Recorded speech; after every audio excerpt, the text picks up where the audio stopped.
No, this isn't just another street performance in Boston. This is the Burbank Apartments Tenant Association in the Fenway, and they aren't looking for your spare change. They just want their apartments to remain affordable. Just over a year ago, their landlords announced that they would be opting out of their 40-year agreement with the U.S. Department of Housing and Urban Development, which would end the subsidies many have used to live in the apartment. Conrad Cizik, who has lived in the Burbank Apartments for the past 14 years, was quick to join the association after being taken aback by the decision. It was shocking. It raised a lot of fears and questions. What's going to happen in a year?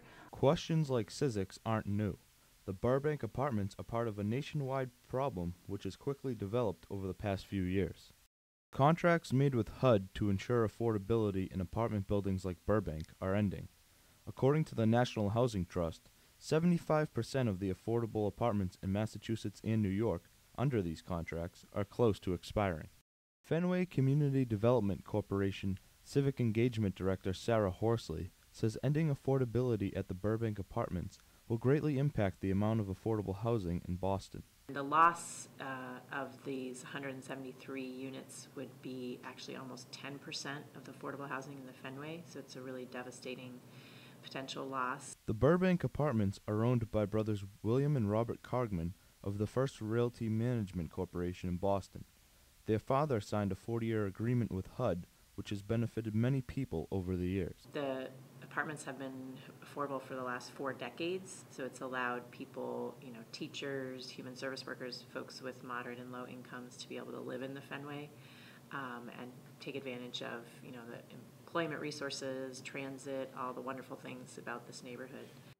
But now with their contract set to expire, the Cargmans want to opt out, something the Fenway CDC strongly disagrees with. We think this is incredibly irresponsible at a time, obviously, when the economy is in dire shape, when state budgets are in dire shape, and everybody, all the elected officials from local up to federal, agree that we need more affordable housing, not less. Tenants like Cizik believe the Cargmans owe it to HUD not to opt out. He's going to be able to make the same level of profits, but unfortunately, dealing with HUD is a little inconvenient for him. But it wasn't inconvenient for him for 40 years when HUD put him and his family up for business and kept him in business.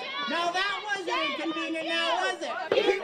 The decision has upset the Fenway CDC and the Tenant Association to the point where they have brought a lawsuit against the Cargmans. This actually represents discrimination in the sense that withdrawing from the subsidy program violates Massachusetts discrimination laws that prohibit discriminating against people with subsidies. Following the lawsuit, the Cargmans wouldn't comment on the Burbank Apartments.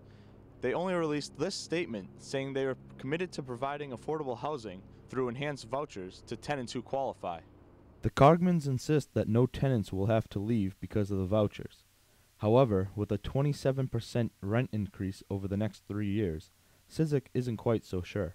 Provided that my economic situation doesn't change, like if I don't get a reduction of hours or if I don't lose my job or another unfortunate situation were to occur, then it will be manageable.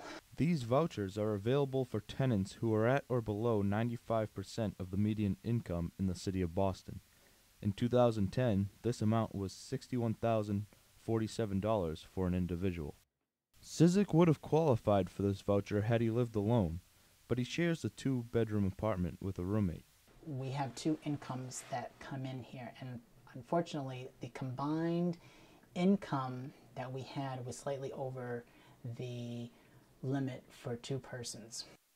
The vouchers, according to Vanessa Smith at the Boston Housing Authority, can be used at any apartment building in Boston as long as the landlord accepts them. That person can take their voucher as long as they're in good standing, meaning that they're up to date on their rent. There's been no complaints. We're not trying to evict them, basically. However, as Horsley points out, there are still problems with them. Voucher programs are a lot more likely to be cut than the project-based or apartment-based subsidies. That's happened in Massachusetts and New York, where voucher programs have been drastically reduced, so they're just not as secure. For Cizik, there are other problems he will face without a subsidized apartment. if I lose my job, I won't have that protection to get my rent lowered. If I can't pay the rent, then the eviction notice will be delivered and I'll have to leave. If that happens, or his rent were to become unmanageable, Vanessa Smith says Cizik and others like him won't be left out on the streets. I mean, we'll try. Yeah, we'll try. People are, in that case, with something like that, they would be given a choice because it's not really their fault. Still, the tenants would like to stay in their apartments and won't stop until they do. Even if we lose this battle, we're not giving up. In Boston, for BUTV 10, I'm Francis Brown.